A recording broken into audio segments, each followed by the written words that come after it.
Good morning and welcome to ATN Blowout.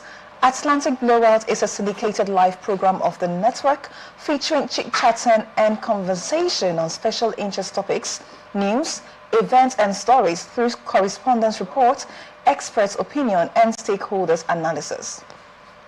Today we'll be looking at these stories. Sit at home. Again, Soludo Sales Shop commends compliance traders. Kebbi State.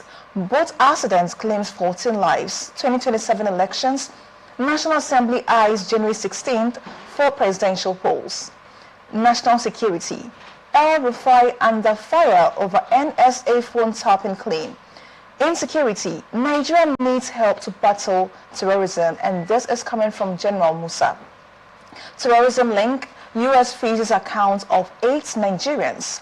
We are open for advert placements, bookings, and commercials. You can connect with us on all our ATN socials, Facebook and YouTube, Atlantic Television Network, Instagram and TikTok, Atlantic TV Network 1, and on X, Atlantic TV Nets. Watch us live on our website, www.atlanticnetwork.tv. We're going for a short commercial break. When I return, I will introduce my guests for today.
Welcome back, and still on ATN Blowout. Joining me this morning in the studio is Mr. David Pius. He's a public affairs analyst. Good morning, Mr. David. Thank you so much. Thank you so much. So glad to be here with you today. Glad to also have you in the studio today. Thank you.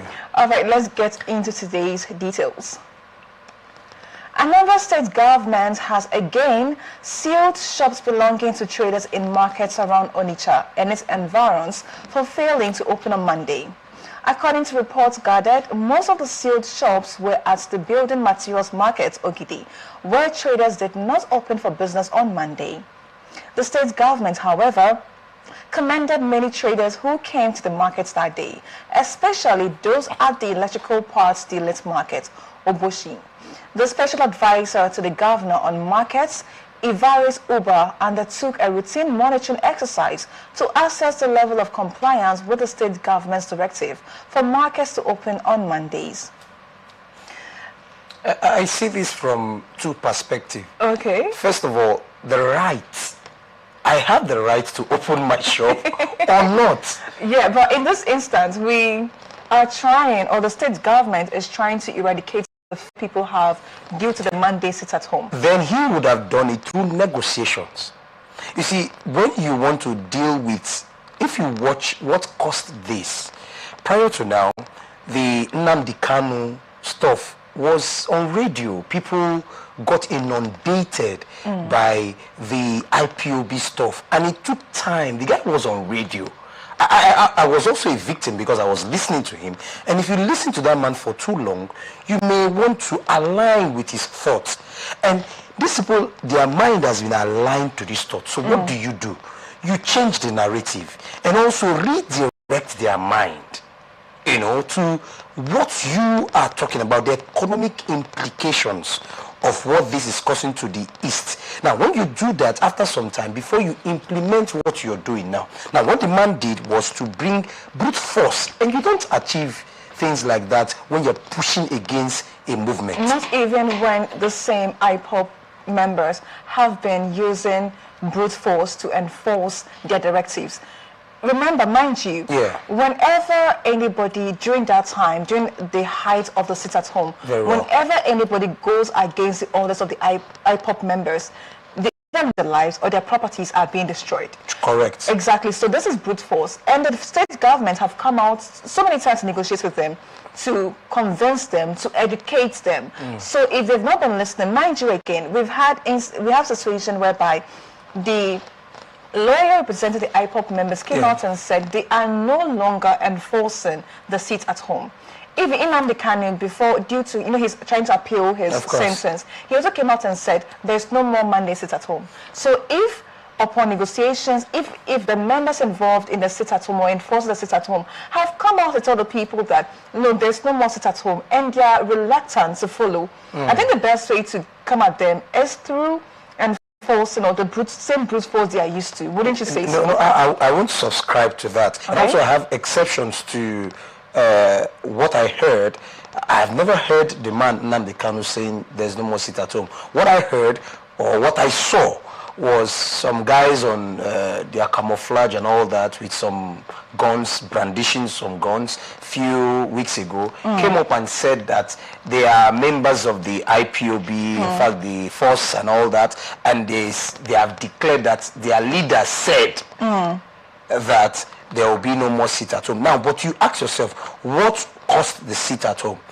And what is the drive? What are they driving at? They said, release our leader so that we will not sit at. This is a form of protest. Okay? Now, I feel, that is my subscription, I may be wrong, I may be right, is that you should use negotiation, because if I decide not to open my shop for whatever reason, whether I believe in something or not, you don't have that right.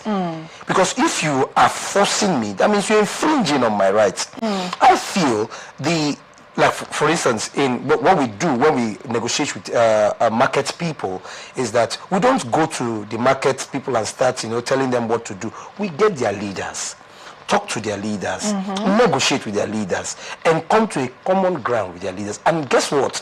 These people, when their leaders have subscribed to it's very easy because they are all members of union. In fact, the electrical parts you talked about is a union, and I can dare tell you that the electrical parts leaders aligned with the thought of the governor. That is why you saw them. Okay. So that's where I'm looking at the diplomacy that should have been involved in.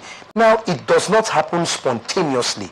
It may take time. So you do it gradually, because it was also gradually this thoughts pattern of these people became as inundated as they were. So you use that part little by little to get your results. That's what I think. All right, but mind you, the state government, or this, especially the Southeast government, has been losing billions of naira every week due to the sit-at-home enforcement. And the state government, they need the taxpayers' money to be able to move infrastructures. They need taxpayers' money to be able to give the people the democracy they need, the fruit of their democracy. Very well. So if these traders, and mind you, when it comes to Southeast, trading activities is the backbone of the economy. So if due to one terrorist element, it's the economic value of the state is declining, is it not on the part of the state government to use whatever avenue available to them to ensure that that does not keep happening? Of course, it is between their purview to do that. But I was, like I said, I'm a proponent of the negotiations that should have happened. And also, do you know, my dear sister, if the government, the Southeast governors, brought out a narrative, or will I say not a narrative this time, but brought out a posture that they're in support of the release of Nnamdi Kanu, it would have softened the mind of these people. Okay. Now, but the politicians, I don't want to cry more than the bereaved, but the politicians, the big wigs in the Southeast tend to be silent about what is happening. So the people also watch. When you say they are silent about what's happening, yes. What exactly are you referring to? I'm referring Is it the detainment of Nnamdi Kanu? Of course, because that's the brain here. The brain of this at home is the release of Nnamdi Kanu. Don't forget, Nnamdi Kanu was arrested almost the same time. Monday Boho, whatever is his name, the one from the Oduduwa Republic was, but that one has gained freedom, and this one has not gained freedom. In fact, he has been charged further with terrorism, and in fact sentenced, as the case may be.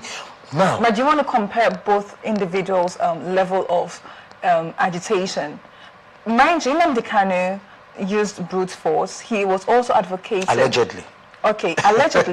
But you'll not say that to the people whose lives and properties have been destroyed due to the enforcement of the sit-at-home or to the enforcement of his agitation, right? The other side, he was advocating to split Nigeria. Okay. He was advocating for the Biafra Republic. Is that not like a high level of treason if you're going to look at it? The same thing Monday was also agitating for the Dutuwa Republic. The same thing the Arewas are also agitating for. Now, what I'm looking at is what is good for the goose is good for the gander. Okay. Now, if you could tamper justice with mercy in this case, why don't you do the same to this one? Diplomatically, I know their approaches might be different, but come of it. There are diplomatic ways. I like the fact that you acknowledge the approach. No, of course they were different. Exactly. So if the approach was different, if one was agitating by using a better way to enforce or a better way to achieve their aims, and the other one is using brute force, terrorizing its people. And the sad part is that the IPOP members were not even terrorizing outside of the East. They were terrorizing their own people, bending the arms of their people just to subscribe to whatever agenda they are trying to advocate for. Yeah. Is that not in itself treason to its own people, a traitorous act towards its own people, the same people he is claiming to fight for? No, of course, those were the parts that people like us were against, because I knew very well that when he started this, of course it was along the line of thought of the likes of late Isaac Adakaboro that was fighting for the agitation of the Niger Delta people. Now, I saw the line of thought within that angle, but the moment he entered into the religious part and also the militancy part, I tend to receive. I said, no, this man, where you're now going to, you're now, because his points earlier were very germane. These were his points. But when you start, like I said, inflicting pains on your people, not even on outsiders, on your people, it now calls for concern. And that brings to bear the aspect of people that that are overzealous. When you say, okay, please, can we take this table here? Before you say something, the person has taken the table, and even in the process of taking the table, he has broken the leg. But he wanted to do something, which you said, but he overdid it. Now, I found out that the case of the Southeasterners, most of the challenge was that they overdid what they were about or what they were asked to do. Of course, like the Niger Deltans, we also had our agitation. I am a Niger Deltan, and we had our agitation. And at least there was, the way they say come and negotiate, the militants and all the men, the leaders of men will go for negotiation. But in this case, they weren't open for negotiation and all that. So, but for me, I still subscribe to negotiation in the part of Soludo, because I feel that would be the best way. Because if you lock up shops, you will lock shops and you'll be tired. And you even lose more money. If you were trying to gain more money, you will lose more money by locking more shops, because of course, like we said, the electrical part is one of the biggest parts. The biggest market we have in the Southeast that was open through negotiation. The other parts, we have many things in that Onitsha market. In fact, they sell hair. This is your, what they call it, Vietnamese hair. Oh, they have it there. They have a depot for it. And imagine if it's not there, but girls will not be beautiful, and our women like you. We are beautiful without the hair. No, women, the hair is also like. Okay. Let's move on quickly. Tragic boat accident in Yori local government area in Kebbi State has claimed the lives of 14 people, mostly women. According to reports, the incident occurred shortly after a wedding ceremony during the weekend. Governor Nasir Idris commiserated with the bereaved families, the Yori Emirate and residents of the area, saying that the incident was a painful tragedy that had thrown the state into mourning. The accident occurred at Gombe village in Yori local government area after a boat conveying the victim's bag had escorted a bride to her husband's home in Gwazo village in Gaxi local government area, reportedly capsized mid-journey. The governor, represented by the Yori local government chairman, Abubakar Shayu, at the funeral prayers urged the affected families and communities to remain steadfast and accept the incidents as the will of Almighty Allah. We are religious people here in Nigeria, but is it every time that we must submit to the will of Allah, especially in incidents that is so preventable? We've seen both incident cases time and time again, and one would think that people would have taking precautions against such incidents. You're traveling on water body. You know you do not know how to swim or have the strength to swim. Because according to reports, it's 14 women and a child died. That means the men have more strength and maybe are even capable of swimming. Of course. So their lives were saved. Are they not supposed to provide safety and precautions for people traveling by boats? Now, I don't know whether you saw the video of this incident. I had a rare privilege of seeing the video. Yes. You know, I found out that some of the life vests was in the boat. Yes. That means they didn't wear it. It was provided for them by... It was provided, yes. And they didn't wear it. It comes to bear what we passed through in River State years ago. I think about 3, 4, 5 years ago. The incidents where the young man, there was a boat incident, capsized incident, so he went and he saved some people, came back, went back, I've forgotten his name. Unfortunately, he died in the process. Yeah. Now, what was the challenge? Life vest. Now, we don't take safety very important in this climb. And you don't, even right here, we should be safety conscious because, of course, there are things on top of our heads and it can fall. You cannot tell me that it has been there and you check it every day.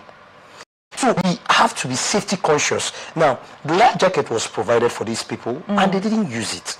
Of course, they were in the razzmatazz of the wedding reception. They were, in that effulgence. And they didn't know that they're supposed to wear life jackets. And the people that put them in the boat didn't do that. In fact, just ask, the people that put them on the boat, were they not supposed to enforce the life jacket wearing?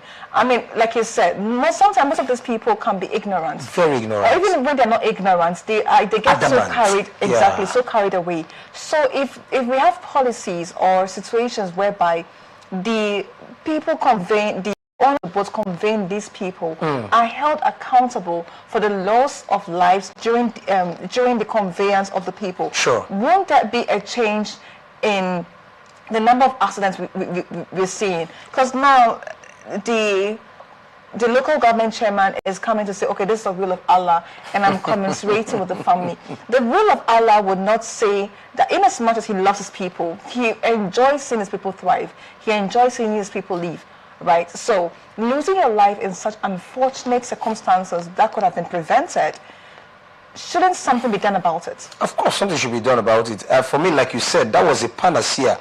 What you just said now is a panacea for a better, how will I put it, a better service delivery. If we make sure that those people, because I remember once getting to a boat to go to a place called Bakana.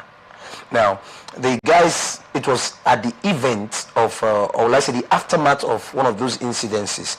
So they said you must wear your life jacket. If you don't wear it, you are not body. Yes. Now, guess what? Some people wore the life jacket and did not buckle it. And that's as dangerous as not even wearing it. Yeah. So people just wear it for the sake of, okay, we have worn it, and so that they will not say anything. So if the people, both the boat operators and the driver or whatever, the captain of the boat, make sure that if you don't wear this, if there's anything that happens, you will be held, or the company will be held accountable. In that case, it will help and salvage most of these problems. Because, you know, people could be stubborn, especially Nigerians, could be very stubborn. I can tell you for free. You know, they will tell you that it doesn't matter. It's not my portion. You know, the one they use is not my portion. But when it happens, they now say, of course, it's the will of Allah. It is not the will of Allah. Allah did not plan that a child that is very tender will now suffocate through choking from water to die. No, that's not Allah's will. Definitely. You can only use that as a consolation cliche, but it is not Allah's will. Okay. Yeah. Another problem we tend to overlook is the overloading of people on these boats. Because from indications, there were over 100 people on that boat. Very well. Is that boat strong enough or capable enough to carry hundreds of people at a go? It isn't. You know, I'm a safety professional, so I can tell you from only looking at that boat, you know, I can tell you, because I watched the video, yes, can tell you that this boat has it doesn't have that capacity. You know, every thing carrying any equipment must have a tonnage. Okay, this is so tonnage that can be here. It might, why they put those tonnage or tonnages, the amount is because they feel like that should be the limit. In case you put higher, it will still carry your boat. This one will be the safest, you know. Like if you're taking a Bristol airline and maybe a helicopter, you're going to offshore, they will tell you only 15 people should be on the helicopter. That helicopter can take up to 20, 30 people. But because that is a safety limit, and they didn't check about that. They didn't think about that. They didn't also wear the life jacket. No PPEs, nothing. And therefore, accident is bound to happen. Unfortunately. Unfortunately. May God accept their souls. But I know it's not his will. But let him accept their souls. Let me not sound like the local government chairman. Well, I mean, in this case, since the lives have already been lost, I would say that may Allah accept their souls and forgive them of their sins. And my heart also goes out to the people and the families of those whose lives were lost. Yeah. Let's move on quickly. There are strong indications that the Independent National Electoral Commission and the National Assembly have agreed to move the 2027 presidential election to January 16, 2027, in a dramatic reversal of the earlier February 20th dates. Similarly, the governorship elections are also set to be brought forward to January 30th, 2027. Multiple sources within the electoral body and the legislative confirmed on Monday. The development comes a few hours after the Senate and House of Representatives suspended the planned harmonization of the Electoral Act's amendment bill to focus on emergency plenary session convened for Tuesday, where the new dates are expected to top deliberations. A ranking senator also corroborated the development, though he cautioned that the proposal was still subject to debate on the floor. The shift marks a significant turning point in the evolving electoral calendar for 2027 and underscores the mounting political, religious, and logistical pressures surrounding Nigeria's next general elections. INEC had initially fixed Saturday, February 20th, 2027 for the presidential and National Assembly elections, with governorship and state houses of assembly polls scheduled for March 6th, 2027. Mr. Pius. Yes, please. I want to start with the religious protests against the initial dates, because the former Vice President Atiku Abubakar had come out and said that this was an infringement on the right of Islamic believers. Why? Because during that date, they were going to be observing Ramadan. And that is going to, affect their coming out to the polls to vote. I mean, looking at it on the surface, that seems like a very good reason for the date to not have been held on that day. One who asks, was the INEC not aware of the significance of the dates they had previously slated and why they went ahead to slate that date? Others too were saying that there's never a convenient day for the elections in Nigeria to be held. Some Sabbath members have come out and said fixing Saturdays as a day for election goes against their beliefs, because they are meant to honor the Sabbath day and keep it holy, meaning that they are not meant to be involved in any activities. So that's also infringing on their religious rights. But we never listen to them. Of course. So why should we listen to Atiku Abubakar? You know, Nigeria is a very complex society, I must say, because, when I heard Atiku on his official page, on Facebook, making some comments about the fact that date is not actually a Ramadan date, but it's within the time they'll be having their Ramadan. So I feel Atiku was playing to the gallery, of course. I feel, and thank God they didn't shift it further. Instead, they shifted it still within the confines of, if you remember, during Goodluck Jonathan's time, I think it was 14th February. It was 14th February, then later it was shifted again, but it was within the same constitutional framework and time. So we're still, for INEC, they are still under the time table that is allotted to them. But I feel like Nigeria should be bigger than this.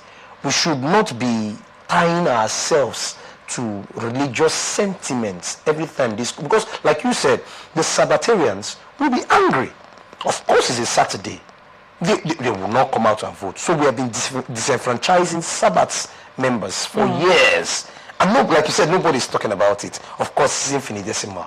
Because Christians, But the man that is in the hems of Africa is a Muslim. Yes, the president of the Federal Republic of Nigeria is a Muslim. So you cannot say he did it purposefully to spite his own religion. Okay, I just feel like this is a timetable. It's always within February 15th to maybe 20th, 23rd, 24th.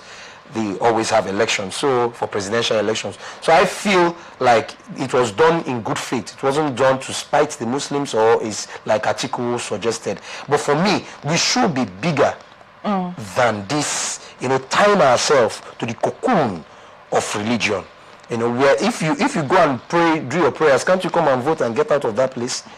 Why must you say because of religion you cannot come and vote? And that day is not even actually a prayer day for the Muslims. It's always on Friday, not Saturday.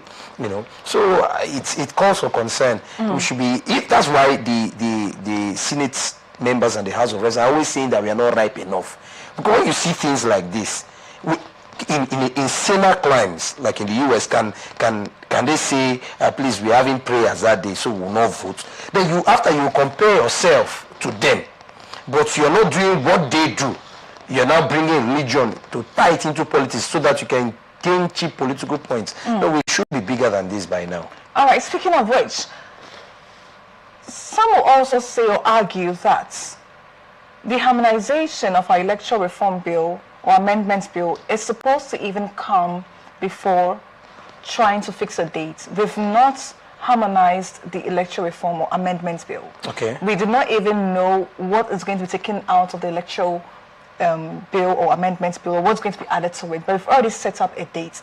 Do we always get ahead of ourselves here in Nigeria? Is there not a sequence to follow in terms of doing things here in Nigeria?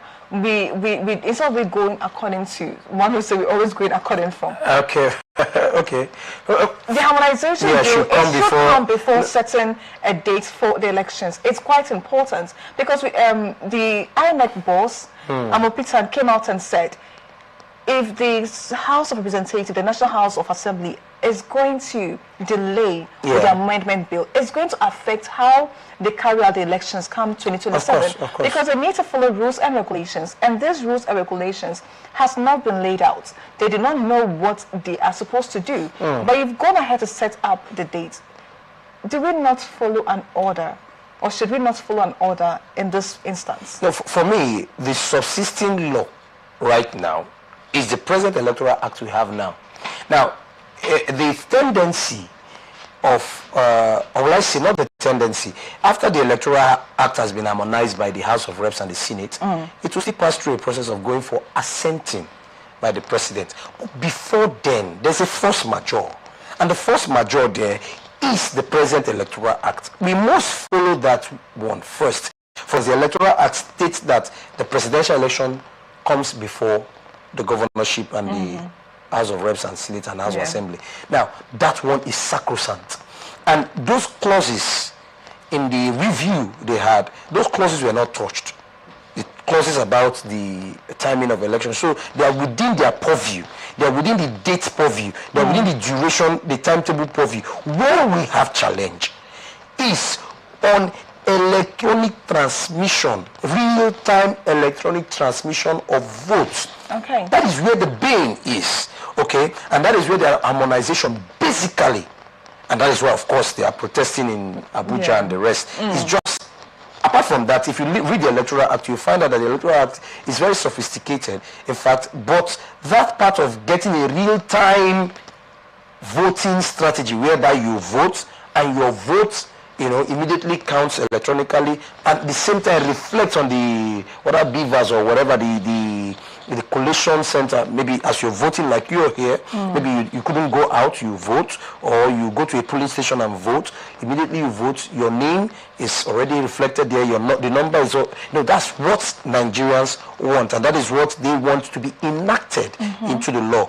or will I say enshrined into the law, to be, of course, signed by the president. But that is where the bane is. So the bane is not in the duration. Of course, we know whether we like it or not, the Constitution supersedes every other law, and the Constitution stated that by so time we're supposed to have an election, by so time the 4-year tenure of so person must elapse. That's the grand norm, and we must follow that. Any other law that is coming is underneath the Constitution. So we follow the law which tells us about the date and time for elections, whilst we wait for the Electoral Act to come. When it is signed into law, it will be harmonized. Okay. And of course, I believe we're not jumping the gun. I feel they are being proactive. In fact, for the House of Reps and Senators to move on this, they are being proactive. They are being proactive, but do the people feel that, because to them, they are more interested in their vote counting than the elections being held itself being held. So what's the essence of holding an election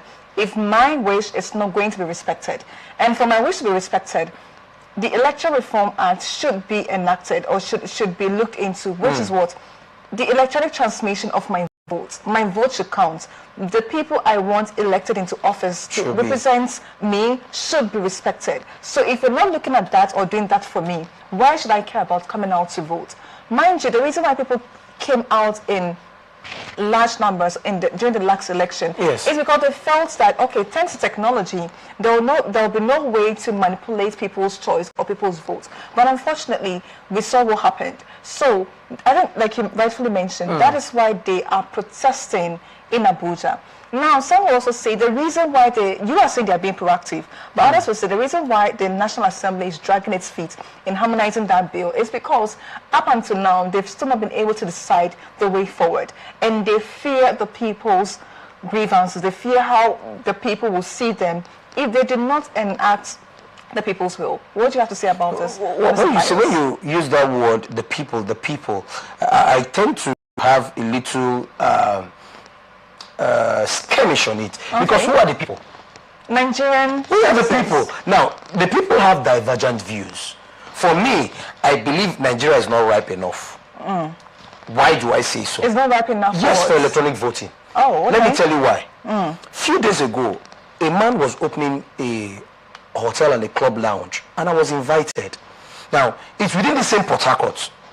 I went there, and I tried using my phone to browse. There was no MTN network. I mean, in this Obiapo, this Port Harcourt, some areas do not have that. Now, don't forget, it's also, these network providers are they are private sector driven, not government driven. Not a sophisticated one that you know that it cannot fail. It can fail. It can be hacked. Haven't you gone to a place where they use a device to hack network and your phone will not work within that area? Yeah. Now, if we are relying on real-time electronic transmission, and we get to a place, for instance, somebody has such devices and came to this place, and this is a polling unit, and switches off on such kind of devices, and we cannot, network will not be available. Of course, MTN, sorry to call their names, the network providers, or goes to where the mast is, without even doing any violence within the polling unit. Just drop one dynamite at the mast and it blows off the night before the election. No network within that area. Do you know we disenfranchise those people? So we're not ripe enough. We will be ripe enough when our network system is independent of interference and is sophisticated. You and I know there are some places you go to, you will not have network. So how do you now cope in such places. So it's better we follow the pattern, like they said, in places where network are not available, we revert to the manual pattern. And that for me is fair. And for me, that's the best harmonization for now. Up until we are ripe, you know. Okay, there's a place in Alo Junction. I don't know whether you know that area within, as if you're going to the airport. Now, there's a mast there controlling almost all the networks there. So if I blow that mast, what happens to the network within that area? It goes off. And if I can do that, I don't need to go and carry guns on election day. I have successfully made sure I disenfranchise more than 3-4 wards within that area. I know what that means. It's the same thing. So let's be mature, electronically mature with ICT, mature with network coverage in all ramification. Not from, if you're traveling now and you're with your phone, you're browsing, there are some places as you're going, there'll be no network. You're on your way, if you're driving through, there'll be no network. So what happens, have you asked yourself what happened within that confines? That those people there, they will not vote? What happens there? So when you look at this way, also look at this way. Yes, Nigerians, we have had a situation whereby some of their votes don't count. But my vote has been counting since 2003. I've been voting. My vote has always counted. Why? I don't leave the polling unit. I make sure I follow it to the collation, the local government collation unit. I also make sure I follow it to the state. Yes. Should it be that way? Is it a responsibility of the people to follow? No, it's not. It's just because of the height of, you see, I always tell people a government is a reflection of its people. But yes. The people are not a reflection of the government. The government is when I said the government is a reflection of its people, we have a corrupt society. Therefore, we suspect anything that we see. If you see a snake, or a snake has bitten you once, when you see a rope, you'll be suspicious of it. And that's what's happening in Nigeria. We're so corrupt that we're very, how will I call it, suspicious of anything. That's why you see somebody like me follow my vote to the end. You understand? So if it was in a society where we know that things are done right, I wouldn't bother. I know that when I vote, it's carried, All right, let's move on. Former Kaduna State Governor Nasir El-Rufai yesterday drew flake from different quarters after publicly confessing to accessing an intercepted telephone conversation of National Security Advisor Nuhu Ribadu. The general view was that he should be probed and prosecuted for allegedly violating the law of the land. El-Rufai, speaking during a television interview, had said he listened to the NSA allegedly instructing security operatives to get him arrested. El-Rufai justified his action by saying government thinks they are the only ones that listen to calls, but we also have our ways. Special Advisor to the President on Information and Strategy, Bayo Onanuga, called for an investigation and possible prosecution of the former governor for his open conversation of the illegal wiretapping of the NSA. That's laughable. You don't think so? Well, I'm more concerned with our national security advisors' phone calls being tapped into by individuals. Earlier on, we're talking about elections using electronic transmission, to collate real-time transmission of votes just to be able to give the people the dividends of their democracy. Yeah. And we've had some people saying that, look, it's easy to hack into this technology. It's a technology, right? So you can hack into it. Of course. But others are of the opinion too that, look, this technology is backed by firewalls. Yeah, firewalls, and not just any firewall. It's an international firewall. I don't want to mention the brand name, right? It's not from here in Nigeria. It's a world-renowned, operating system. So it's not possible. But he said it's not only the Nigerian government that have means of listening in or quote-unquote hacking into people's conversation. We also have our means of hacking into conversation. So if they can hack into that, is it possible that these same individuals can also hack into our technology when it comes to voting? It's just, that's why I said it's laughable. That point just struck my, line of thoughts whilst I was listening to while you were reading. Now, the truth of the matter is that, like I said, why I said we're not right, because there are many infiltrations imagine that the, what's his name? The former governor saying, oh, hey, that reminds me, let me correct, because I listened to him. He did not say he tapped. Yeah, he said someone tapped and submitted and the information told to him. Now, he's an accomplice. Of course, the law has his play, and he said he said that on national television. Yeah. Therefore, it does an evidence, you know. Now, but he was called yesterday by EFCC, not for this tapping, but for an alleged financial fraud. Yes, which was what led to him confessing, because he said the National Security Advisor things he does not know that, oh, you've called for my arrest, because he feels the current administration is using the EFCC and whoever to fight against their opposition. Mind you, he also came out and said, luckily the EFCC at this time did not play to the gallery of the NSA boss. That means that even though he instructed the EFCC to do this, they didn't do that. So let's give the EFCC the accolades. The accolades, of course. I believed in, not believed in this case, on the leadership of the EFCC, and they are very systematic. They don't move with hearsay, at least for now. I can say that I give it to them. Now, but I must also state that if you were alleged of a financial fraud, it's better you defend yourself. There's no gainsaying about that. But don't forget, this was the same man that sounded A in the afternoon and sounded B in the evening. What do you mean by sounding A and B in the afternoon? This was the same man. I have it on my Facebook portal. I posted it yesterday. He was the same man that said he gave monies to bandits. I have it on record. That he gave monies to bandits. In fact, he proposed money for them so that they can release.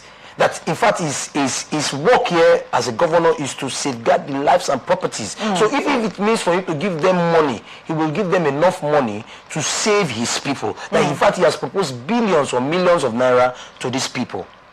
Are you getting me? Now if he has done this, and he was also called in this same live interview and said, have you ever given money? On Arise, I can remember. Have you ever given money? He said no, he did not. He has never, that it is not his policy. I was baffled. So I tend not to believe something from someone that says A in the morning and says B in the evening. Okay? Now, this same man was the same El Rufai that was allegedly a sponsor of terrorists, bandits. Allegedly. But was his name, if you're going to allege that, the US came out with a list of individuals who have terrorism or terrorist links to terrorism, and then are the financiers of terrorism.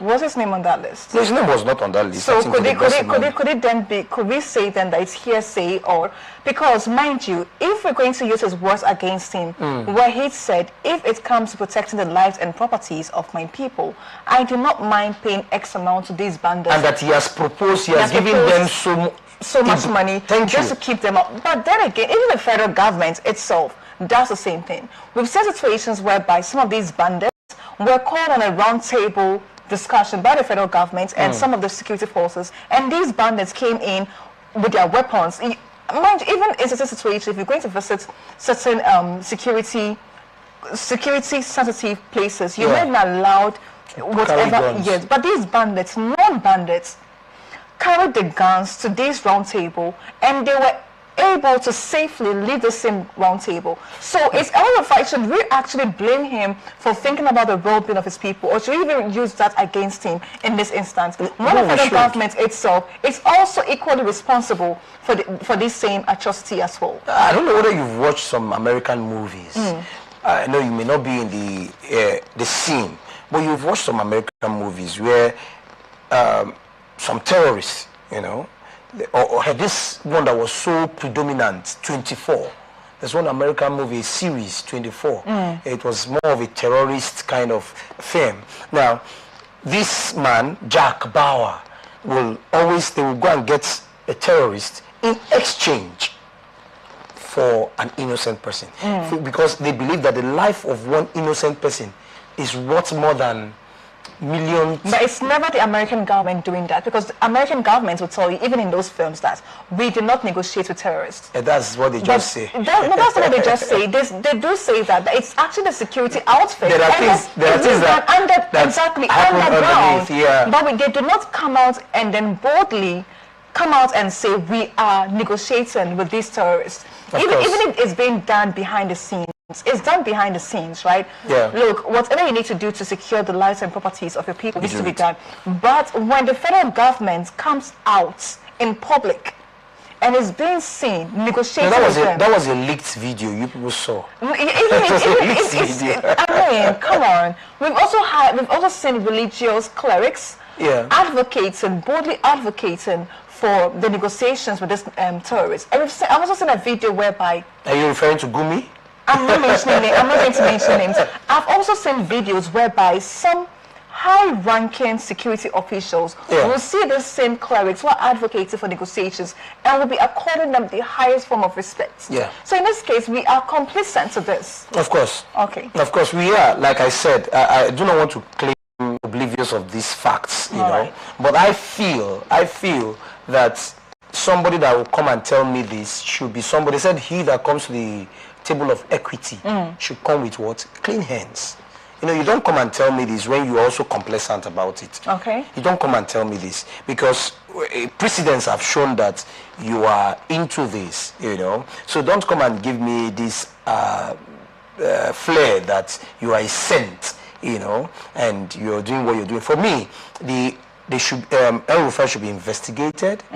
If it's found culpable for financial fraud, you should, your headlines, what I think either Punch or so, also stated that DSS is on the waiting because, of course, when it's through from EFCC for the financial crimes, they will hold him DSS will have his words. Say, please, bros, how did you tap the NSA's phone? Okay, who tapped? How do you're an accomplice? That means you have been listening to. That means if you can tap the NSA's phone, you can also tap the president's phone. So if you can tap NSA's phone, look at the implication. Those places where the army were always ambushed, that means there's a possibility that you also gave information to those bandits, because there was an information that thrived between maybe the defense ministry and the NSA, and you tapped. So you gave information for those people to be ambushed. Are you seeing the implication of those comments? Yeah. So that is why people, when you come on air like that, a man of his caliber should have chosen his words very well and not to, you know, spew out things like that, because of course it will land him to trouble. And there is no sentiment about this, because very soon Nigerians will start being sentimental. It's because it's ADC. Who dare says that you tap the conversation of the defense secretary of USA, you will be jailed for life, because it therefore implies that the security system of USA is leaked. Now you say that on national television and you expect to go scot-free? No. So won't you also say then that, like you rightfully mentioned or pointed out, a man of El-Rufai's caliber coming out on national television to boldly spill such information, there could be more behind the scenes that he wants the people of Nigeria to be aware. One of which is that the federal government is illegally also listening into the conversation of people. He could also say the reason why he was able to gain that information was because of the tapped information. They had tapped information, right? And then the way or the hack or the system they use in tapping that information is what they hacked into, not necessarily their own technology. They let out a loophole for them to also enter. So in this case, that means that while holding El-Rufai responsible for his allegation, mind you, he did not come out and say, I did it myself. He said somebody had did it. So what if it was the same people the federal government used who gave out the information to him as well? Well, so, I understand where you're driving at. I understand where you're driving at. But I also feel like he should be a bit circumspect in such, you know, statement. You know, like I said, without gainsaying, this has so much political and security implications, and of course by the time they start taking it up on him. Of course, he's not a sympathetic fellow to Tinubu. Therefore, they will say he the is full arm of the law will of be course. dealt with. Now, so I feel he should be more, and others that will be coming to speak, because very soon from now till next year it will be a beehive of political, brouhahas, and we should expect things like, but we should be very careful when we spew out such information so that we don't cause so much problem in the system and overheat the polity. Okay, and finally, I think I want to speak the minds of all Nigerians. While the federal government is looking into El-Rufai, who is going to look into the claims by El-Rufai that the NSA is listening to the conversation but of Nigeria? I know that's normally the federal government always listens to our conversations. Because Reno Omokri also came out and said, oh, El-Rufai has done this, so he should be held accountable. But the same Reno also came out, and then just a couple of days ago as well, as early as last week, this same Reno also came out and made mockery of Peter Obi because of his conversation that was tapped into by the federal government, where he was having a conversation with a revered man of God. Okay. Exactly. Now, the only time the federal government or NSA or whatever security outfit is supposed to listen in to conversation of Nigerians is if they are being suspected of whatever crime. There's a court order, of course. Exactly. But without a court order, and I don't think that the revered man of God has a court order or has a security breach, whatever. A threat to national security. Neither is Peter Obi. So on what grounds do they have in listening into those conversations? Mind you, who is holding these people accountable? If the watchman is watching, who is watching the watchman in this instance? I love that. If the watchman is watching, who is watching the watchman? Yes. Of course, the Leviathan, that's what we call the Leviathan of the people, was bequeathed to them. Of course, the president is our Leviathan. We gave him our vote. So he's like our father. So he's checking our backs. So I feel, without playing the devil's advocate in this instance, that I know of a certain, because I've heard that years back, that even MTN workers have leverage of listening to our conversations. I mean, even with that, we actually give a waiver to that. They will tell you, especially even when you call them, they'll tell you, oh, your call is being recorded for so. If you're going to, we have an agreement, even with our with our technology and everything, they come out with waivers, and then you are allowed to use my information to a certain extent, but at least we are aware of this, and Nigerians are aware that the federal government is listening into their conversation. We are aware of that. No, we are not aware of that. No, I'm aware, because I know very well that. Because we are suspicious. Yeah, of course, but we didn't sign an agreement. But I know very well that in cases of, if there is a suspicion that so person, for instance, they suspect that David Pius have some threats, or is posing a threat to some security or national security of either the state, the local government, or the nation at large. They have that kind of leverage to tap into my information to know what is happening at every point in time. I believe so. So I feel like they're using that leverage. They're overusing it, they're abusing it. Okay. So it's the abusing that we should be looking out to, because we know well that even what they are doing is also helping us, whether we like it or not, because things are happening. People are bad, though, my dear sister. So things are happening in this country, which these people have to see and help us with. Okay, let's move on. Nigeria's Chief of Defense Staff General Christopher Musa has clarified the reason behind the presence of United States military personnel in parts of the country. He said the U.S. forces were invited to support Nigeria with training and modern military technology. According to him, the cooperation is focused on strengthening the fight against terrorism and insecurity. The defense chief spoke during an interview at the Ministry of Defense headquarters in Abuja. He explained that the collaboration is currently limited to specific locations, including parts of Bauchi State. Should we actually even need clarification of why the U.S. is in town to support? We don't need to. I don't think we need. What do we need it for? We don't need. And for me, the Ministry of Information is not helping matters. I've said this on radio. I've said this. I'm saying this now also here. we have a Ministry of Information whose responsibility is to disseminate government policies, programs to us that are listeners. Now, it is not the responsibility of the Defense Minister to come and be telling me this. It is the responsibility of the Ministry of Defense, Ministry of Information to have told me this before even US people came. Now, we heard of the 25th day bombing by US after it has happened. In fact, we saw videos and clips, you know, on Facebook and other social media handles. Why are we seeing that? Why didn't we have a situation whereby the Ministry of Information gives us first-hand information? Just like the days of Jerry Ghana. I don't know whether you remember him during the Obasanjo's time. That man was top-notch on his assignments. We don't have such things. So it makes people speculate. That is the reason why he can come and start explaining things to us now. You know, but of course we need US as it stands because the whole system has been bastardized. Why do I say so? Do you know that they said something that if a little adage that before a bush rat can come and eat something in your house, it must have communicated to a church rat and to the house rat that so fish is in the house. Now, the terrorism part has gotten so bad that the people living in the community are now part of it. So it is now very hard. Sometimes you cannot delineate between the terrorists and the inhabitants of the place. So it makes it more difficult for these people to thrive. And that's why we needed the US people with their, of course, their sophisticated technologies to help us. Because of course we need them. We need them.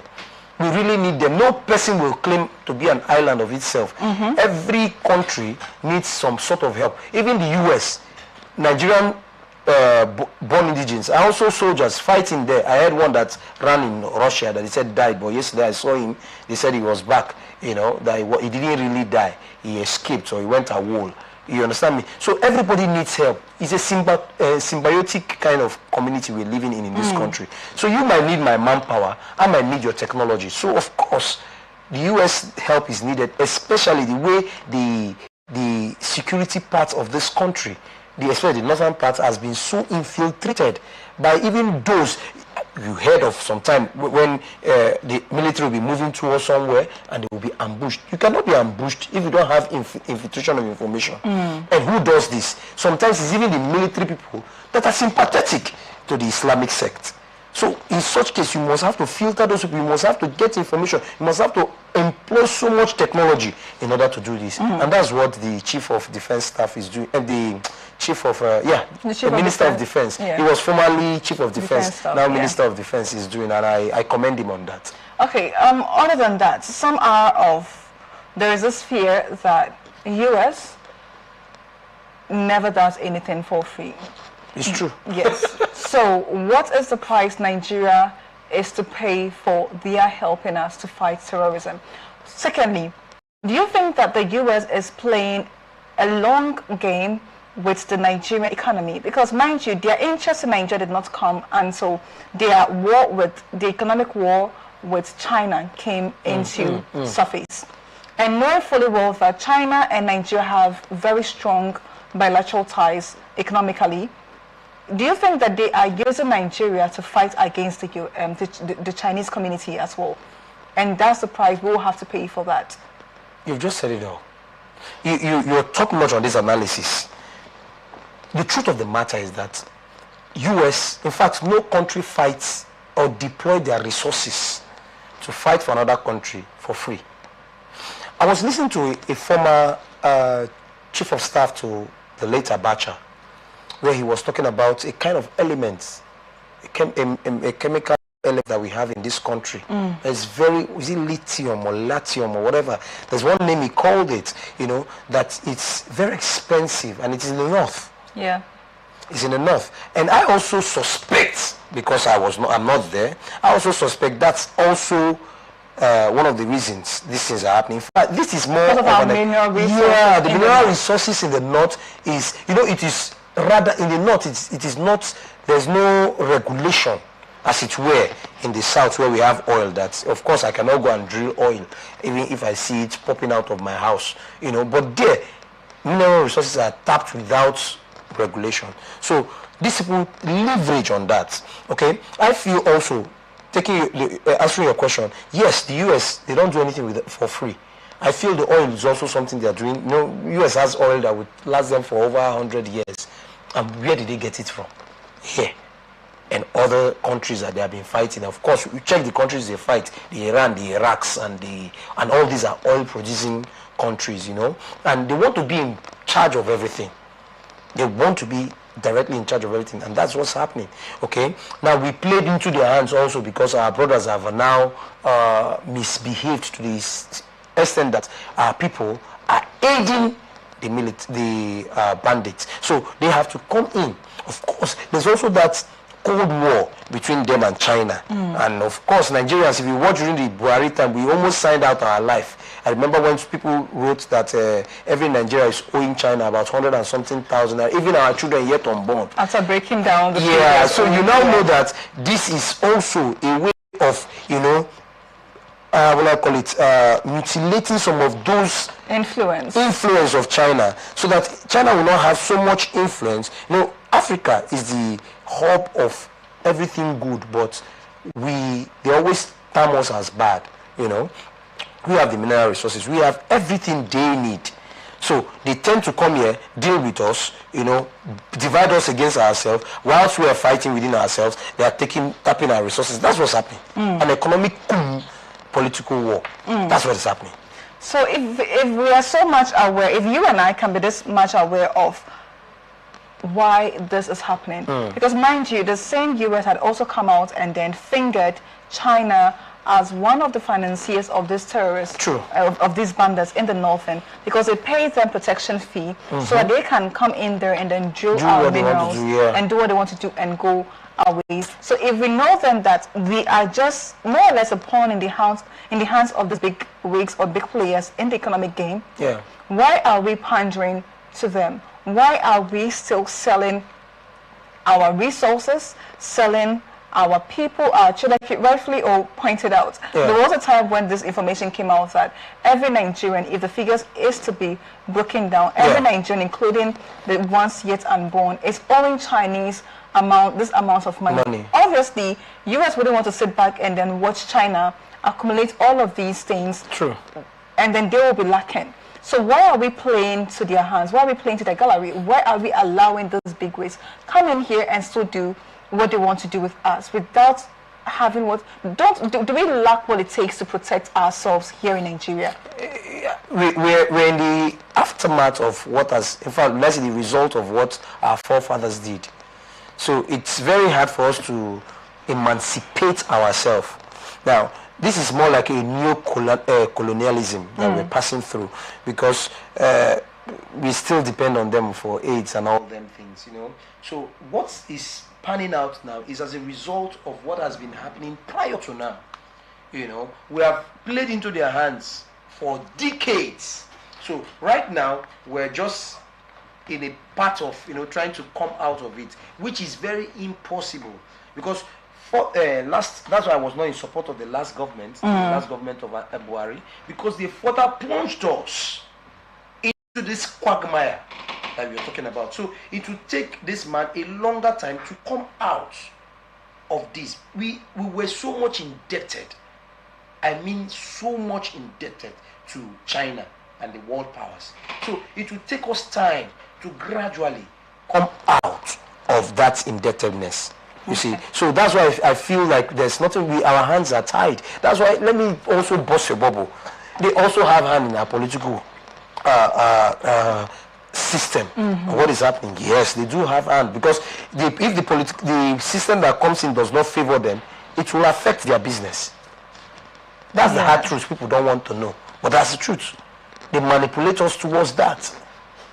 And it will take us time to emancipate ourselves. I don't know whether it will be in our generation or in the generation of our children, but I know one day emancipation will come for the Africans. But for now, these guys are in total control, even with them not having the resources of this world. The resource of this world is domiciled in Africa, but they will not allow it. They know it. They know that by the time we come to that realization, it will be too late. So they bring us to fight ourselves, like you said, whether we like it or not. Okay, I might be saying, okay, this is what will happen, but they will still be fighting. They will bring my brother to fight me. The divide and rule system, and that's what has been subsistent. Unfortunately. Unfortunately, of course. United States government has frozen the assets and properties of 8 Nigerians accused of having links with Boko Haram and the Islamic State of Iraq and the Levant. The over 3,000-page document released by the U.S. Treasury Office of Foreign Assets Control also listed individuals sanctioned for cybercrime-related offenses and other security threats. The move follows recent recommendations by the U.S. Congress for visa bans and asset freezes on Rabiu Musa Kwankwaso, former governor of Kano State, and some Miyetti Allah groups over alleged violence in Nigeria. According to OFAC, the publication serves as a reference tool, providing notice of actions taken against specially designated nationals whose property and interests have been blocked. Before I come to this, recently the Kwankwasoans came out and then asked the federal government to come out and then attest to, for lack of better words, the goodness of Kwankwaso, that he cannot in good faith be linked to terrorism in Nigeria, especially looking at the way he governed his people in Kano State, the way he's revered in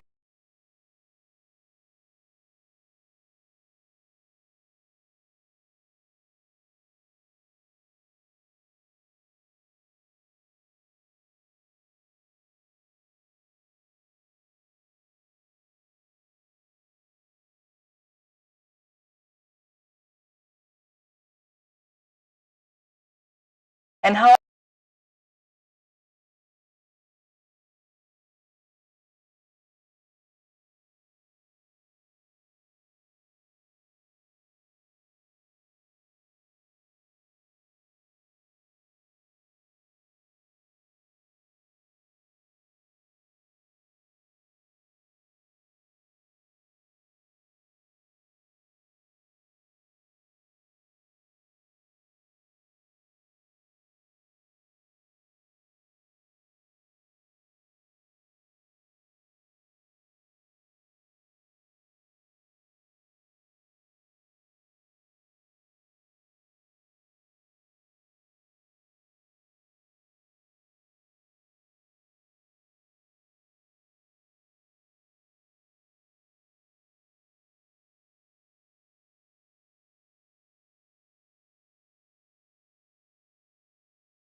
turn it back whilst the court is still subsistent. So in the meantime, they're using it. Yes. You know, it's a problem. Like I said, US as in fact the world powers have always been a place. Not only US, Sweden, Switzerland, France, Russia, they have always been a challenge to the Africans. They collect our money, seize from our corrupt individuals, use it for their own personal gain. Then look at when Abacha, some of the Abacha's loot has not been returned.